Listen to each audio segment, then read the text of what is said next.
Greetings ladies and gentlemen, my name is Mangs and today I am reviewing a mod, or actually I'm reviewing two mods for Civilization 5 A Brave New World. These two mods are called third and fourth unique components, and essentially what they do is that they add a third or fourth unique component to your Civilization game. Essentially, instead of having two unique things to each civilization now has four, so you'll see a lot more unique units and unique buildings, and this is a fantastic mod, and I highly suggest you go try it out. I've given you the link in the video description. You can actually choose if you just want to download the third components, or you can download only the fourth components. But I highly suggest you download both of them, because it creates a lot more diversity and depth to your civilization game. There's a slight bug here, as you can see. There's one of the units which doesn't have a texture, that's why it's red right here. But the reason why I wanted to go over each of the civilizations in a separate video is because I plan on using these mods in a Let's Play that I'm going to be making soon. And instead of using that Let's Play to go over all the changes, I thought I'd just do it in a video of its own. So you guys can see with me what has changed. So we'll start by talking about Morocco. They still have their Berber cavalry and their Kabash. Their new unique unit is the Riad. It's a garden replacement, which also grants 2 faith. Plain and simple. Once you research tourism, you also get 4... so once you research tourism. Once you research flight, you get 4 tourism. So it's a really good garden, actually. One of the better buildings that has been added in these... 2 patches. Gotta say, you always wanted to build gardens before. Now you definitely want to build gardens. They also have a building called, and I'm not pronouncing this correctly, I know, Seligemosk. So I'm gonna be mispronouncing a lot of buildings and units this video. Just be prepared for that. It's a temple that also grants 15% extra culture. So temples, buildings you want to build if you focus a lot on faith, and this mosque is definitely going to be good. There aren't a lot of buildings that flat out increases your gains by a percentage, so this is quite unique, and it will definitely boost your culture in the early to mid game. Anyway, let's go over to Alexander. He still has his companion cavalry, and he still has his hoplites. And by the way, no changes has been made in this patch to existing units. It only adds two new unique components, and that is it. Alexander and the Greeks have gotten the Peltasts. Peltasts are basically archers that has the cover 1 promotion, so they're more resistant to archer attacks, and they have the harass promotion, so they now withdraw from melee attacks. So they're basically archers that are meant as harassment unit, and they don't die as easily as other archers. I think they also retain both of these promotions upon becoming composite bowmen, so they should be built a lot of in the early game. And also, the Greeks have gotten the Agora, which is basically a market that gives more gold from trade routes. But it also gives more gold to people who are trading with you. So it's basically a double-edged sword. You don't want to use this with your enemies trading with you. So you want to be a little bit selfish with your trade routes. But hey, it boosts your gold output pretty much. Then we have Ashurbanipal. And he still has his siege tower and he still has his royal library. But instead, or in addition... Assyria now has the Royal Guard, and basically the Royal Guard are just spearmen with a unique promotion that gives them extra strength when attacking. I do believe it's like 33% extra. If I'm unsure, I can always go and check. Royal Guard, yeah, I actually checked this on the web, and it's 33%. So basically they're very offensive spearmen, and they do retain this promotion when they become pikemen. And then Assyria has also gotten the Charioteer. They're basically horsemen with extra sights, and they have a 50% bonus versus mounted units. So Assyria has now become even more aggressive in the early game. They now have their siege towers, and they have their royal guards, and they have their charioteers, which are all unique units in the same era. Combined with the royal library, which can give them extra experience, they can become pretty darn scary. Alright, moving on to Songhai. And the Songhai still have their Mandikalu cavalry and their Mud Pyramid Mosque, but now they have gotten the Sofa, which are basically crossbowmen that come with the medic promotion, and they can move after attacking. So they're harassment supporting units. They can move in, shoot, move back, or basically, since they only have 2 movement, what they can do is they can shoot and they can move, because if they move in and shoot, they have expended all their movement, because attacking costs some movement points. But they have medic, which is really cool, so they can heal nearby units. And considering crossbowmen are usually kept in the back, they can support the infantry in the front by giving them hit points per turn. Sorry. And Songhai also has the Royal Mints, which is basically just a mint that gives 10% extra gold. Now, if you don't have gold, silver, or copper, I take it you cannot build a royal mint. So it's basically a unique building with a requirement, which makes it a little bit weaker, because you might not be able to build it at all. But if you do get it, it increases the gold output of your city by 10%. At least that's what I think it does. Yeah, it increases the gold yield of 10%, unlike the mint that it replaces. Alright, then we move over to Attila. Attila still has his horse archers and his battering rams. In addition, he has gotten the Centaur, which are... these guys are really cool. So they're basically a replacement for the knights. So his horse archers, which, to my knowledge, replaces... Okay, these guys actually replace the chariot archers, but they do promote into Centaurs. And this is really cool because the chariot archers usually promote into knights by default. However, what's so bad about that is that you usually give your chariot archers ranged promotions, and when they upgrade to knights, they retain those ranged promotions without having a ranged attack, which kind of makes them really bad knights. This was evident in my Egypt Let's Play, if you've seen that, where I built a lot of chariot archers, and when I upgraded them, I was like, shit, they have accuracy and barrage. These guys are useless. But Centaurs are knights with a ranged attack, kind of like the Keshik and the Camel archers. So they retain their bonuses from the from their horseman archers. So Attila can continue to be strong in the mid game instead of just being strong in the early game like he was before. And basically these guys have a ranged attack, like I said. It's not a very strong ranged attack, it's only 14. So it's a little bit weak. Like, I think the Keshik has 16 and the Camel Archer has 18. So they're really weak in that regard. However, they have no penalties attacking cities, which is kind of huge. And they also have the Feared Elephant promotion, which, you know, they're not elephants, but what they do is that they reduce the combat strength of everyone around them by 10%. So they're debuffers and city siegers, pretty much.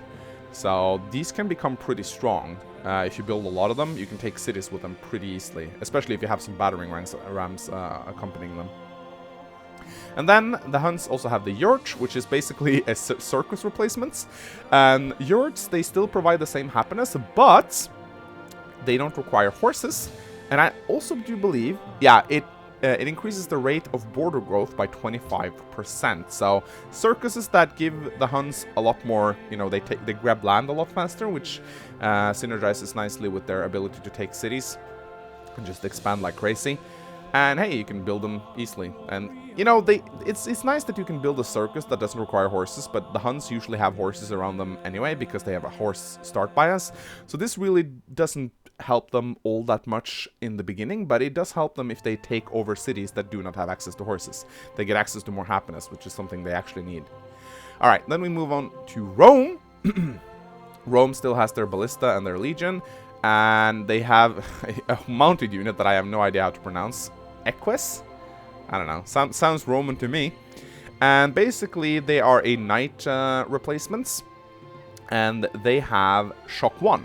I do believe that's the only thing they have. They might have more combat strength. Yeah, they actually... No, that's the only thing they get. They are knights with the shock 1 promotion, which is a little bit underwhelming to me. Like, they're a unique unit that only comes with 1 promotion. Okay, I suppose that's okay. I mean, I take it, but it's not particularly strong. And they have the Forum, where you can go and spam and troll to your heart's content. Basically, this is a markets, and what it does is that it grants you 2 faith, and it also improves great people generation by 15%. So that's what it does. You always want to build markets anyway, and this one's really strong now. So it's basically a market and a garden combined. Well, gardens do give 25% bonus, but 15% is no joke either.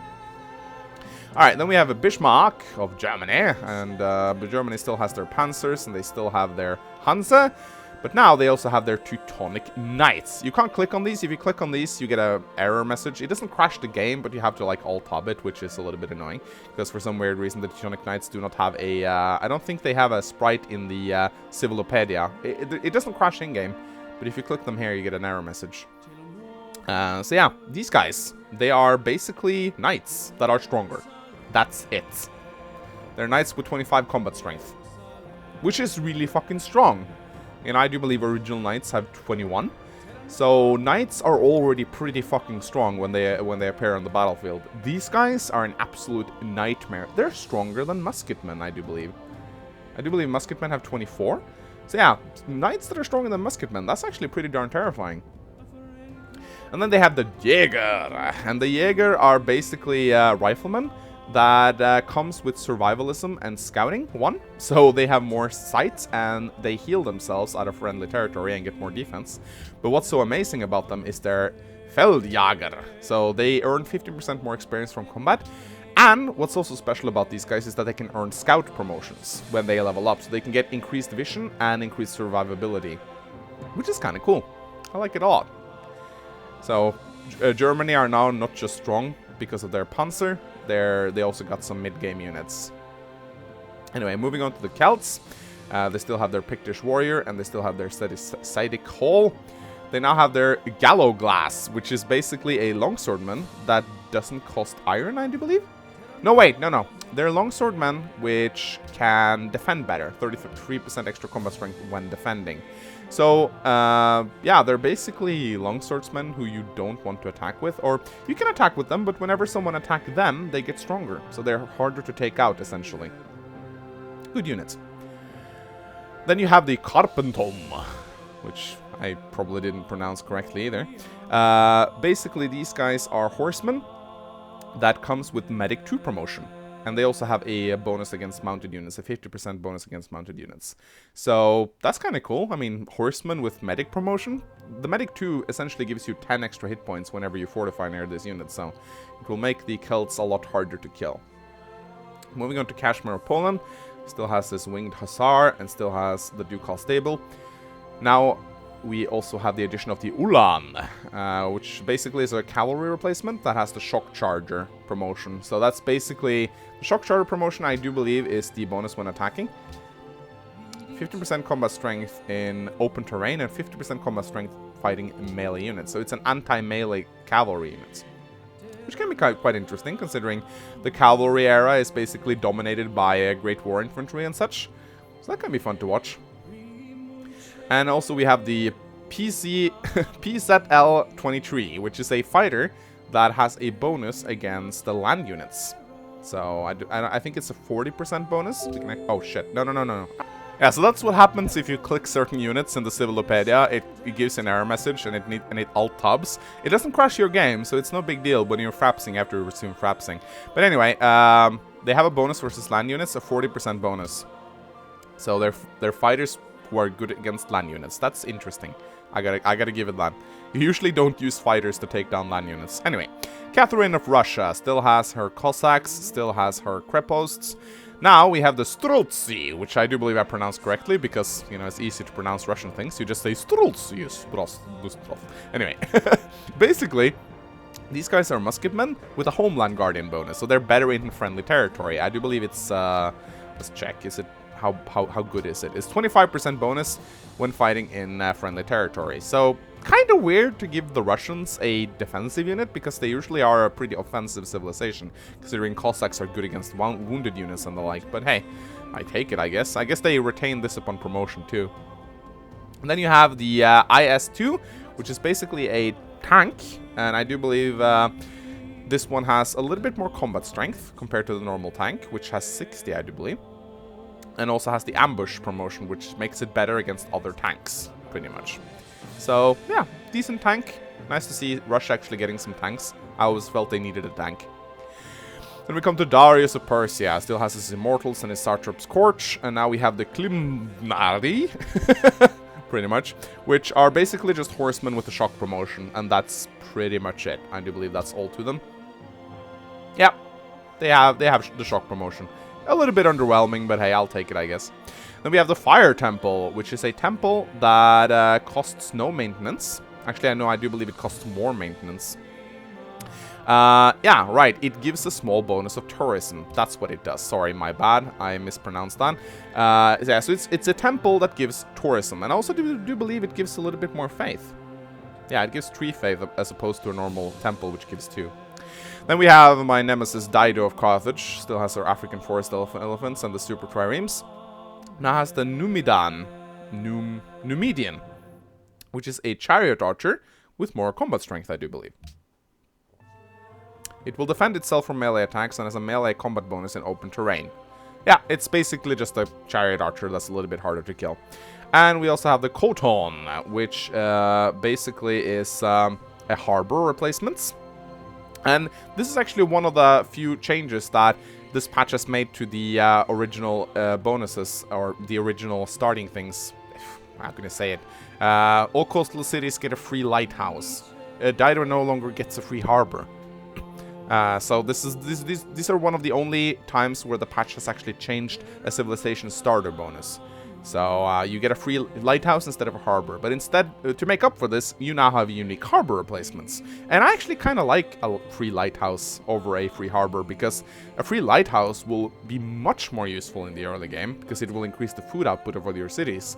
Whereas a harbor, yeah, you'll get your trade routes immediately, but more food is better. Anyway, this is basically a harbor replacement.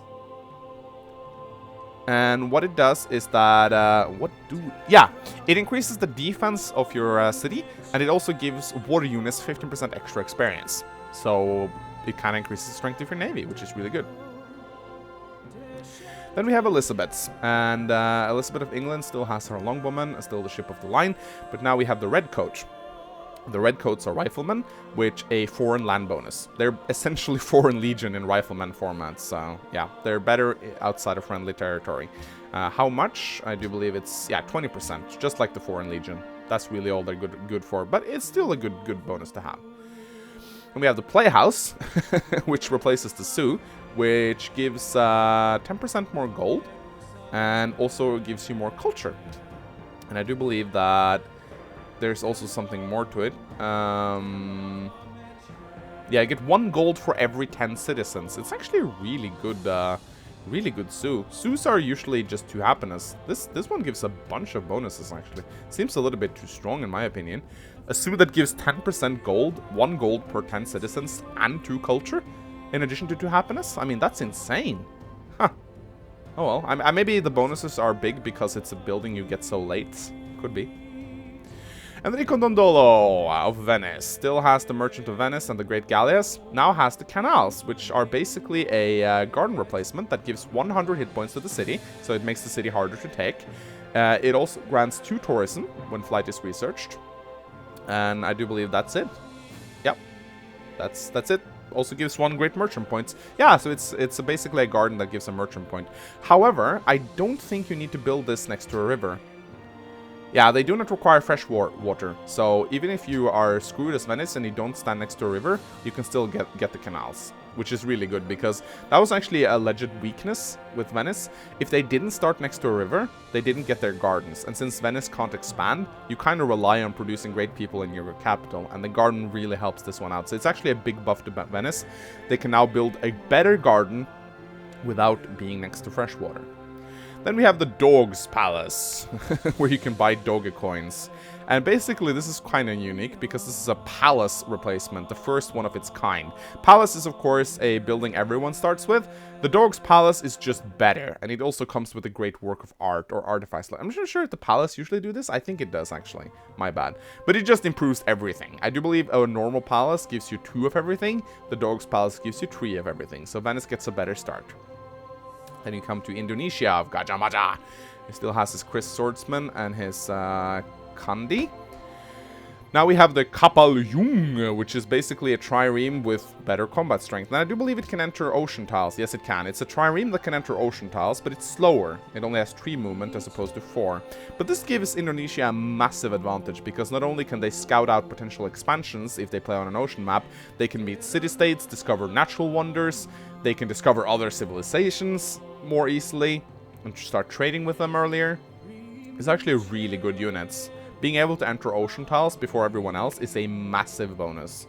Even though they can't grab, like, it's not like Polynesia where they can send their scouts out and grab ruins on islands and shit like that, sadly, but it's still pretty good. And then we have the Wayang. It's basically a amphitheater that also... What does this do? Actually, I can't remember reading up on this. Yeah, it's an amphitheater that gives great writer or great musician points. That's insane. That's actually absolutely insane. So you can get your great musicians up really early, as opposed to other civilizations that needs to wait for their musicians guild, which comes a lot later. So you can start getting a boost of culture and tourism before everyone else. Which is pretty good, actually. And I also do believe it grants one extra culture, yeah, because the amphitheater only grants one at base. Then we come to Gandhi, the fucker that he is. Still has his war elephant, still has his Mughal forts. Now has the Sepoy, which is basically riflemen. Or no, sorry, they're musketmen. But they have the siege promotions. They have a 50% bonus against buildings or cities. I don't understand this, to be quite honest. Gandhi gets a siege unit? Okay. Seems very weird. I mean, why? I do believe that they have, they are weaker than the musketmen, but they have a 50% bonus against cities. Okay. It's kind of weak, to be quite honest, because you seldom use your gunpowder units to take a city. I mean, what you do is that you use siege units to bring the city down to 0 health, and then you take it with a melee unit. You very seldom attack with your gunpowder units to bring a city down, so it's actually a very crappy unit, and it has lower combat strength. Come on, what the fuck? Is it cheaper to produce 120 hammers as opposed to... Yeah, it is cheaper. Okay, it is 30 hammers cheaper on standard speed, so... That is actually quite a big deal. It can be built quicker. Okay, I'll take back some of the flack I said about this unit, but it's still bad. Mandir is a temple replacement. And what this does is, it's actually not apparent from the get-go. It's a unique Indian building that increases the faith of a city. It provides less faith than the temple it replaces, but yields 3 faith for every religion in the city. That's interesting. So if you have multiple religions in your city, the Mandir becomes better. Then we come to Genghis Khan of Mongolia. Still has his Kashyyyks, which are overpowered as fuck, and the Khan now has the Rapid Lancer. And these guys are basically Lancers with increased combat strength. And I do believe that they get no penalty when attacking cities, which suits the Mongolian theme quite nicely. So yeah, they're better Lancers. Then we have a Guerra, which is a circus replacement. Kind of similar to the yurt, but not quite. It still grants the happiness, but instead of requiring horses, it now grants 1 extra horse when built, and it does not require horses or ivory to be built. And for every horse that's worked by the city gets 1 extra production. So it's a really fucking good building, actually. It's better than the yurt, in my opinion. A lot better. Then Gustavus Adolphus of Sweden still has his Hakapalitas and his Carolines. Now has the Stave Church. And the Stave Church is a temple replacement that grants, in addition to the normal 2 faith, 1 food, 1 production, and 1 culture. So it's just a really good temple. Then we have the Skola, which is basically just school in Sweden, or Swedish. It replaces the public school, and instead of just granting the normal bonus as a public school does, this one grants 3 science and 1... How does that even work? 1 extra science per 67... No, it grants 2 science for every 3 citizens in the city. And grants 1 happiness. So it has more maintenance than a public school, but it is better than a public school. So it's a more expensive public school, essentially. I'm not sure if it costs more to build. 300 hammers as opposed to... No, that's a university. That is a university. Replaces the public school. No, it's as expensive. It doesn't take longer to build, but it just costs more maintenance, essentially. Then we come to Ethiopia. In addition to the Mehel Safari and the Stele, we now have the Urumu Warrior, which is a musketman, which essentially comes with shock, and that's it. Yeah, it is stronger too. Has 2 more combat strength as opposed to the normal musketman. I do believe that they have 24, yeah. So 2 more combat strength and shock promotion. It's okay, I suppose. Can be upgraded to the Mehel Safari, so that's good. Always nice to have 2 unique units that follow the same upgrade path. Then we have the Stella, is nothing new, and then we have the Monolithic Church. And this one's very interesting. It grants 2 culture for every stone tile worked by the city, which is interesting. Very interesting. So, if you don't have stone, this is completely crap, essentially. So yeah, you better have stone if you want to take advantage of this building. If you do have a lot of stone, it becomes really good, because you get 2 culture per stone. It's okay, I suppose. Then we come to Harald Bluetooth of Denmark, and he still has his Berserker and his Norwegian Ski Infantry, but now has the Longboat, and the Longboat is surprisingly enough a trireme. I thought that it would be a caravel at least, considering, you know, it's, I don't know, kind of feels strange. But it's basically just a longboat, and what it does is that I do believe it has extra sights, No, it has new... Okay. Unlike the trireme, it replaces. The longboard is useful for clearing the barbarian ships out of the water and for exploration. Ah, it can enter deep water. It's a trireme that can enter deep water. Okay, it's a second unit like that, but it has 4 movements, so it's actually better than the other unit we covered. What was that unit? It was the Indonesian trireme, which is slower. Okay, so it's just a better version of the Indonesian boats. Nah, okay, it's the Vikings, I suppose. They're good with their ships. Then we have the Waiking Longhouse, which is a barrack replacement. And this is insane. This is a barrack that gives land units, and only land units, 15% or 15 extra experience. So it's essentially like having an armory from the get-go. And it also grants +2 culture. So it doesn't improve the benefits. It doesn't give sea units or air units more experience. But your melee units, or your first melee units and archer units, naturally, will come with 2 promotions instead of 1. This is pretty insane. It gives the Vikings a lot of early game power. And the 2 culture is always nice.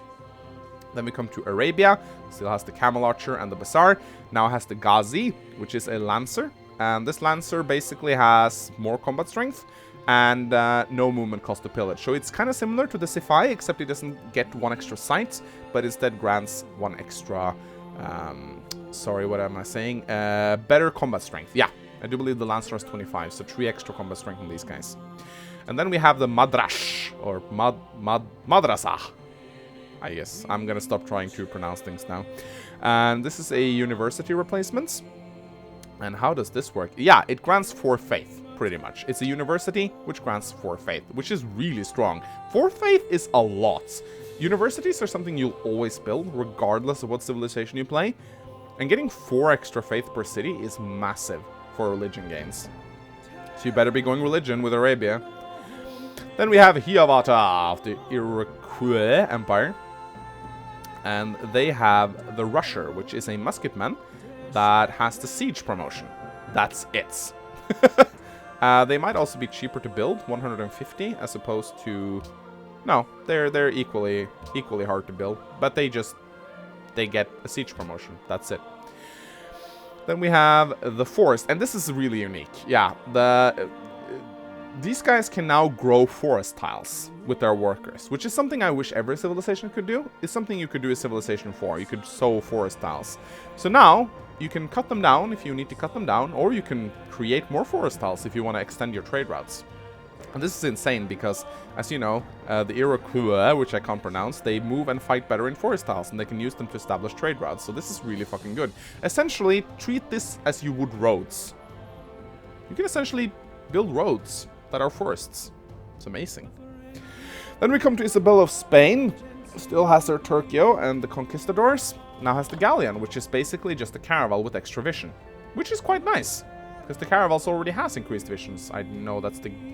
Yeah, so they have 2 extra vision as opposed to 1. And they also withdraw before melee attack. So they're a little bit more elusive. And then we have the Bull Ring, which is a Colosseum that grants 2 extra culture. And if you work cattle near the city, the cattle, each cattle tile that you work is worth 2 extra gold. So it's really good. Then you have Kamehameha, who has the Mario Warrior, and the Moai.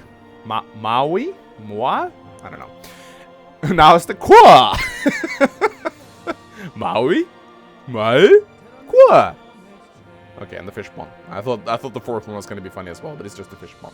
This is a longswordman that doesn't require iron, and also has the amphibious promotion, so it can attack over rivers and from the sea without any penalty. It's okay. It's not fantastic, but it's okay. Follows the same upgrade path as the Mario Warrior, so if you build these first, these guys will also receive the Haka promotion, so it's okay. And you have the fish pond, which is a very cool building that replaces the watermill, and the watermill essentially... You don't need to build it next to fresh water, I think. Or do you? No, you need to build it, but it can only be built on the cities in the coast. So essentially, this kind of gimps your non-coastal cities a little bit, because if you have a non-coastal city, it cannot build a regular watermill, even if it's next to a river. It needs to be built on a coastal city. But what it does is that it grants 1 food per fish tile that you work. So, more food for you. If you already have a lot of fish, this one becomes insane. Combine this with a lighthouse, and your coastal cities will be absolutely insane. Then we have Portugal. Portugal still has their Nau, and they still have their Fedora, which I like to call them. They now have Vasco da Gama, which is basically just destroyers with extra combat strength. As opposed to normal destroyers who has 55, these guys have 59. So it's 4 extra combat strength. I don't know, I seldom use destroyers. I only use them to take cities. I don't know how powerful this is, but I guess it's okay.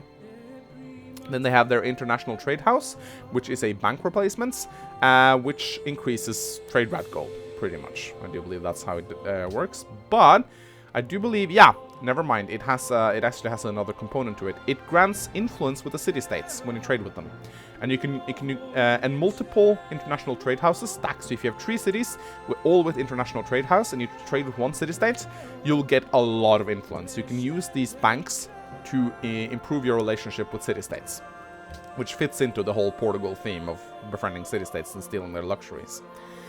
Maria Teresa of Austria still has their hussars, still has the coffee house, now has something called the Landwehr, which is a rifleman replacement that gains the mountain troop and homeland guardian bonus. I'm actually not sure what the mountain troop is. I'm actually gonna check. So 10 combat strength and fighting in a hill. Okay, simple, pure and plain. And they also have a 25% bonus in friendly territory. So, yeah. And I do believe they retain these promotions when they become Great War Infantry. Then we have the Orchestra, which is a opera house replacement. Kind of nice. You know, the Austrians are all about their opera, so that's about time. And basically, it grants you more culture. I do believe that's the only thing it does. It yields more culture than the opera house, and has an additional Great Work of Music slot. That is really good. So it has 2 work of... Oh, I wonder, does it have a theming bonus? Since it has two works of art slots? It actually doesn't say anything about that, but I am really curious to see if you can actually get a theming bonus, because when you have more than 1 slot, usually you can get a theming bonus, which would be insane.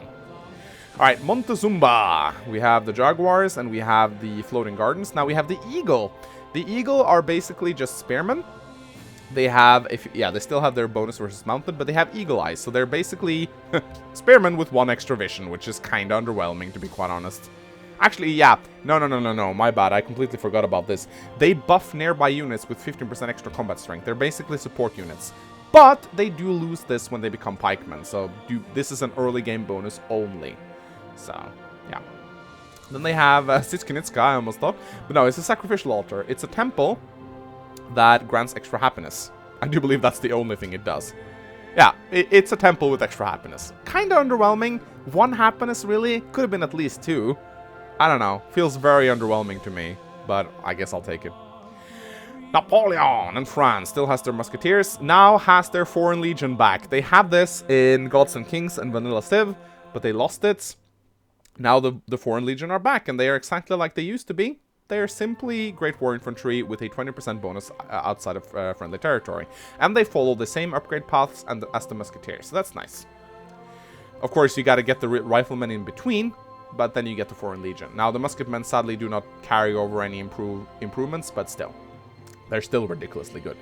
Then you have the Salon, which are basically a amphitheater replacements that grants 10% extra science. Really fucking good. Really fucking good. 10% extra science? Hell yeah, I'll take it. You know, any improvements to science is good. Nebuchadnezzar and Babylon still has their bowmen and their walls of Babylon. Now has the Ziggurats, which is a temple that grants them 2 culture. That's really about it. Extra culture for Babylon. Yay.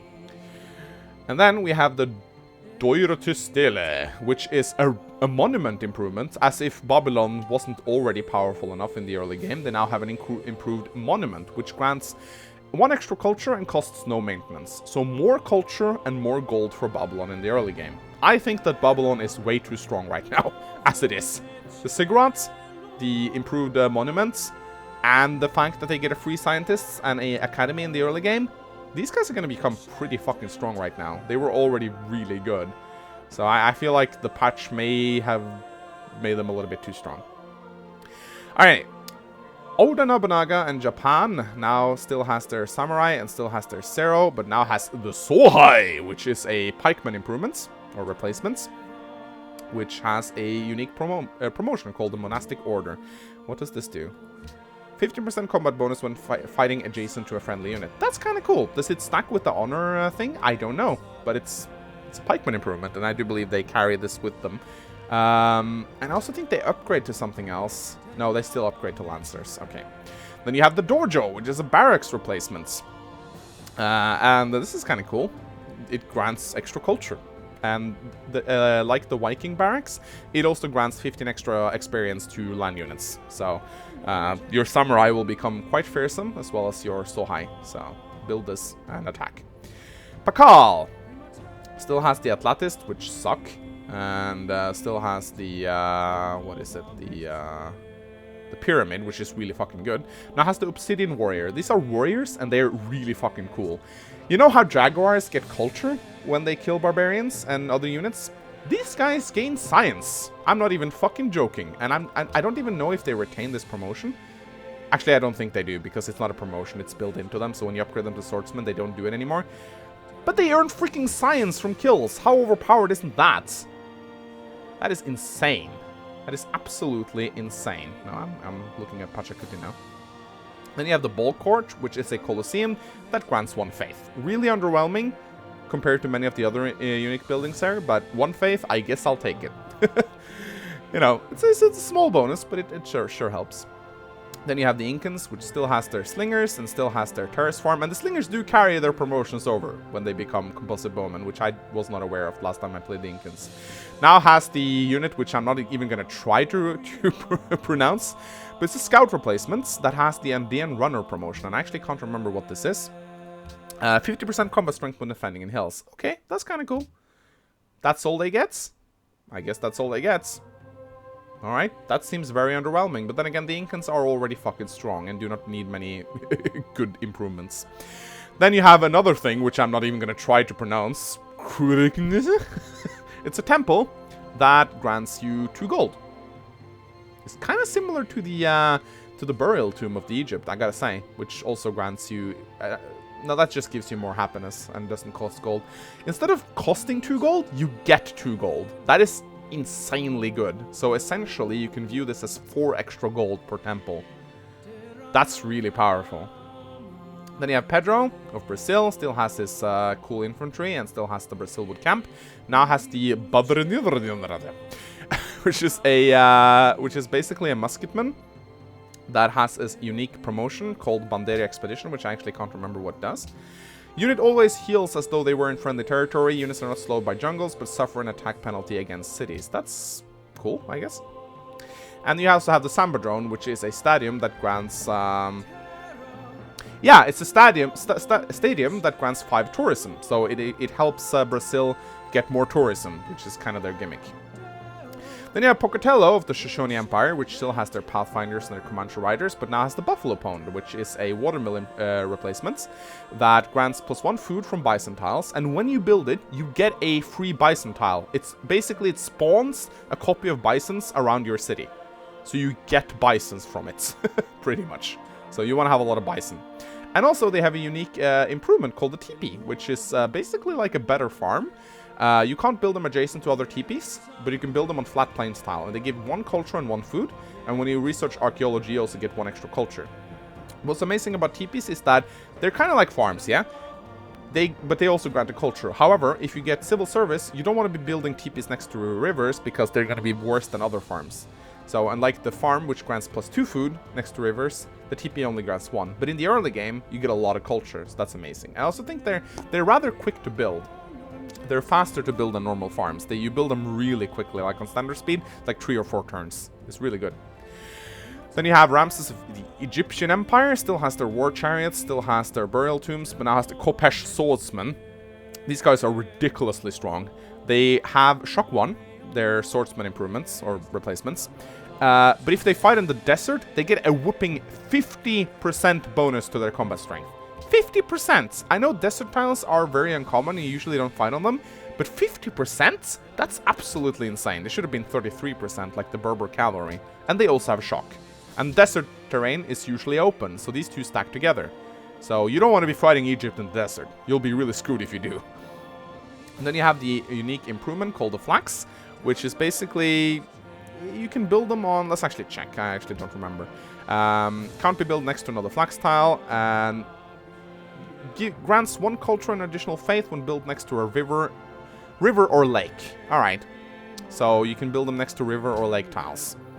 And they grant culture and 2 gold when researching industrialization, and 1 extra faith when researching calendar. Okay, sounds cool.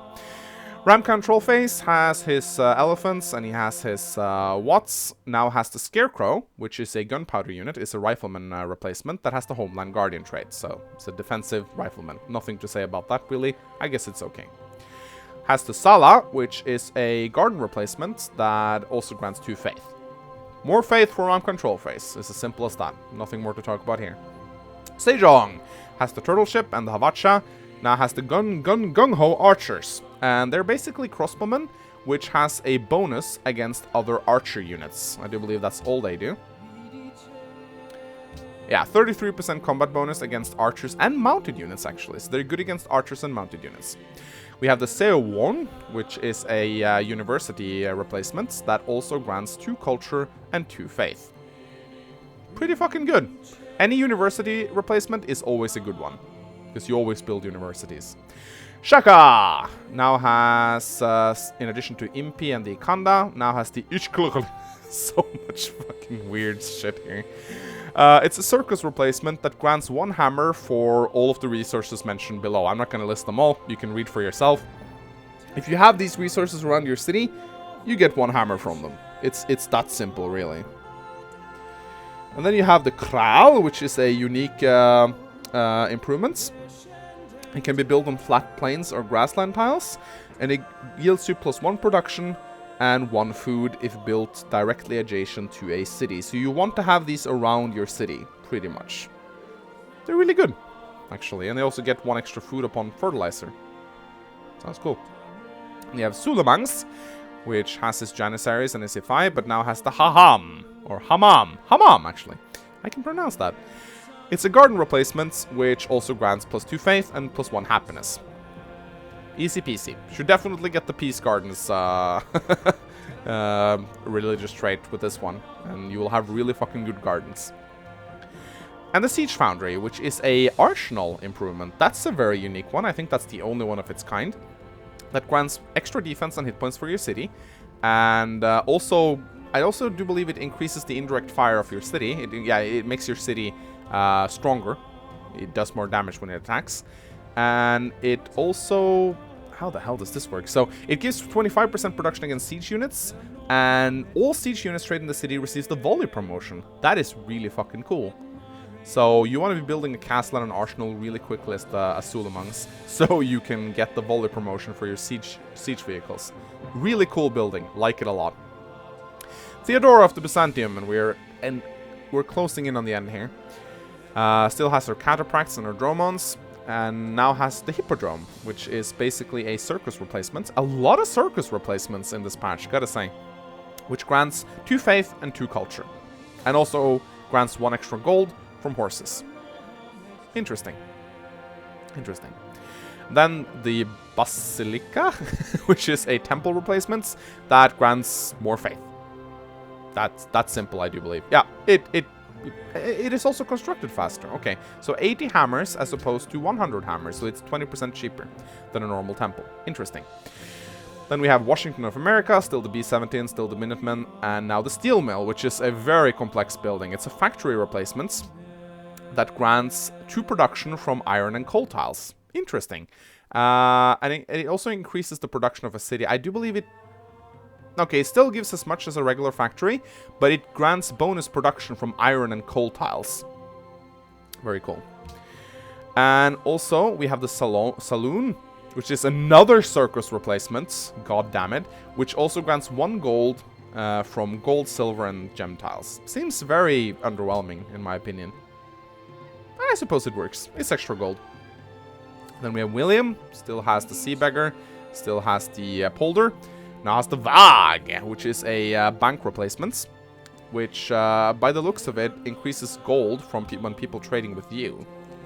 So, it will generate 1 extra gold to the trade route owner and 3 extra gold for the city owner. So, when other people trade with you, you get more gold. Simple as that. It may actually discourage people from trading with you in multiplayer games, now that I think about it. Now they also have another unique improvement called the Tulips, So it can be built on grasslands and plains and gives you culture and gold. So more improvements for the Netherlands. They love their improvements. And finally, we come to the last civilization. China still has their true canoes, still has their paper makers, now has the war junk, which is a caravel replacement that has efficient design. That's a unique promotion that I don't know what does. Plus 15% combat bonus when defending and 1 extra movement. Wow, caravels with extra movements? That's insane. And we have the Rice Terrace, which is a unique improvement that yields 1 food, an additional 1 food after researching a fertilizer, and it can be built on hills. It yields 3 food and another 1 food after researching civil service. That sounds really fucking good. Wow. These guys will be absolute monsters. It can be built on hills. I'm not sure if it can be built on plains. No, it can only be built on any hill tile. So it's like a terrace farm. But instead of getting bonuses from mountains, it just is good. It's just really fucking good tile. Okay, anyway, ladies and gentlemen, that was all the civilizations and all the unique units. Let me know what kind of civilization you would like to see me play. I kinda already decided, but I would like to hear it from you guys. At any rate, that's a fucking long video. I hope you guys appreciate it. I'm tired and my throat, my mouth is dry as hell right now. I'm gonna go get something to drink. And anyway, please consider leaving a like and a comment if you found this video helpful. And as always, the patch can be downloaded in the video description. My name is Mangs, and I'll see you guys next time. Goodbye!